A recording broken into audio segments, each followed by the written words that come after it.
Hi, welcome to my channel.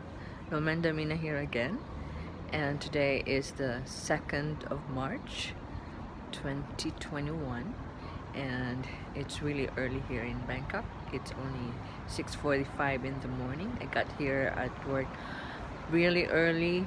It's 5:53. There we go, really early.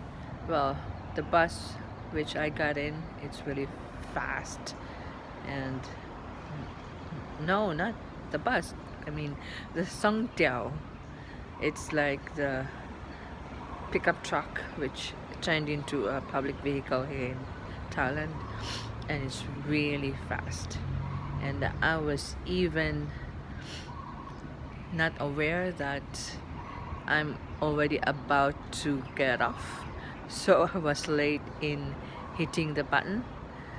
So I get off quite far away from, not too far, but 2 blocks away from my bus stop, which is in front of the school. Anyways, that reminded me that I should not assume.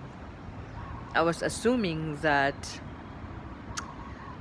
those students who were riding in the Songtao with me, they're gonna get off ahead of me because their school was right before my school, few blocks away.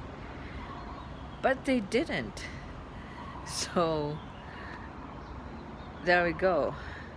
That reminded me that I'm not supposed to assume. And this is one of the things I learned in the skill that I've been honing.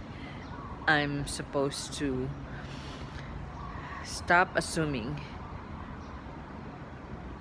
Part of being a good communicator, being a good closer, is listening, and rather than assuming, asking questions to clarify what you're thinking about what the other person is saying, because you might be thinking something else instead of what the other person is conveying. There we go. And well, this morning, as I was getting ready to come to work, to head out from the place where I live with my husband, there's a situation, and if I was my old self, being having the tendency to criticize, to be critical of my husband, I would be feeling really bad, and I would be blaming him, and it would be a not so good morning for me. But since I've been getting better, so the thought came to me that I do have my own responsibility to be able to make that situation better, because I live together with my husband. So the situation that we are together, that we face together, it's, if things go wrong, it's not all his fault. I have a part in it. So I decided, okay, I'm gonna do what I can do with this situation. And I told my husband in a loving way. I gave him my suggestion. So there we go. It went so smoothly this morning, and I feel really good about that. Yes, I'm getting better. And So that's just an update about what I shared with you yesterday. And now I want to share with you about, well, last night we went out. It's our time to do grocery shopping, and before doing grocery shopping, I did go to the bank and sent money to my sister as payment to the loan which she got for me. Every end of the month, I would pay her so she could pay for the loan. And since it's the 1st of March yesterday, the end of the month of February was Sunday, so I'm able to go to the bank. I don't go out on Sunday unless going to church, so I went to the bank yesterday. And well, this loan which my sister got for me, I paid this money to my continuing training after going through the intensive training. So I've been going through this training for already almost 2 years after that intensive 7 weeks training. And so that money which my sister loaned for me, I paid it for that's the initial payment for this training, which is going on,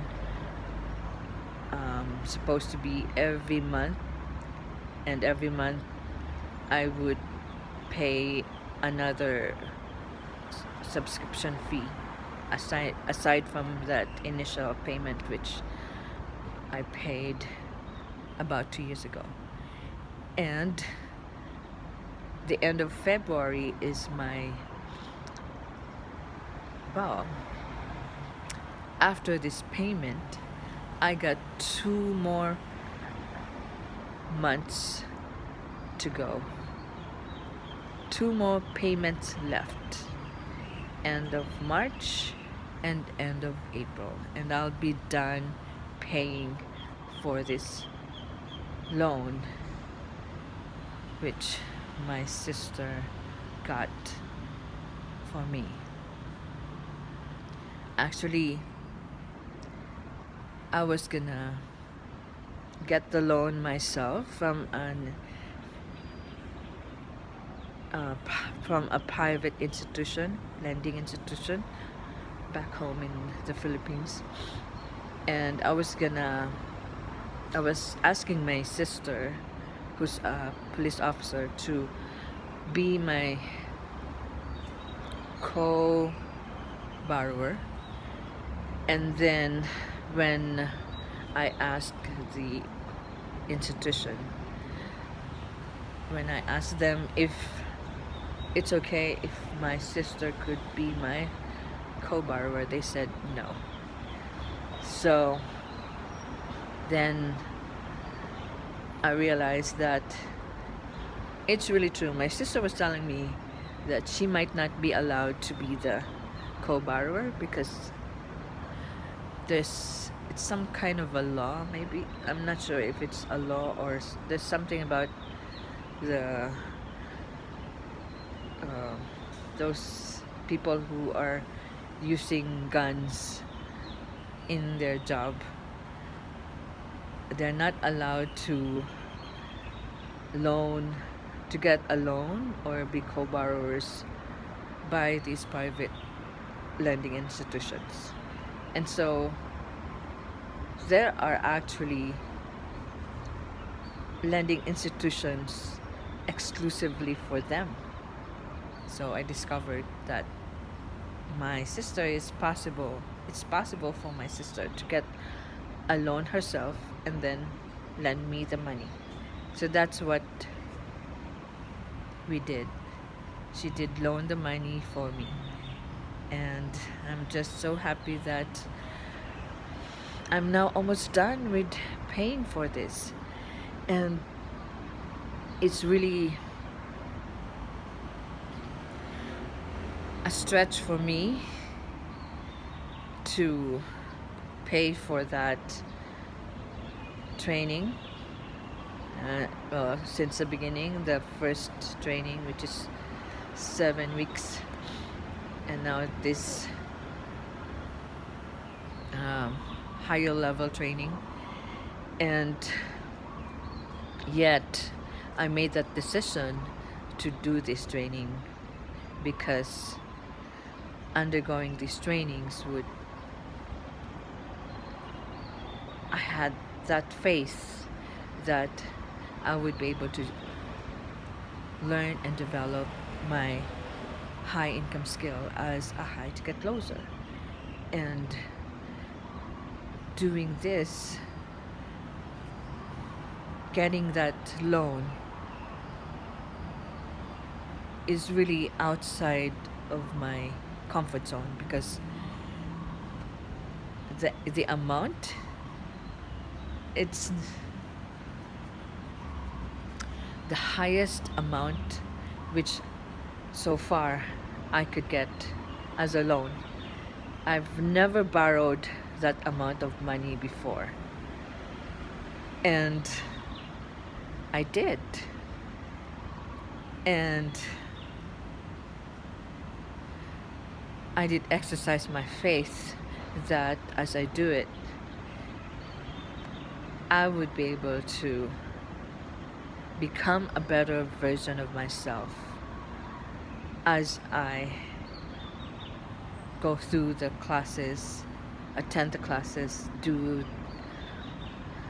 the assignments, and do the best I can to practice, develop my skill. And it's what has been happening. And then because I did go through this higher training, and we also have a community with this, someone in the community did see how I'm doing what I can, providing value to the community, sharing what I've been learning.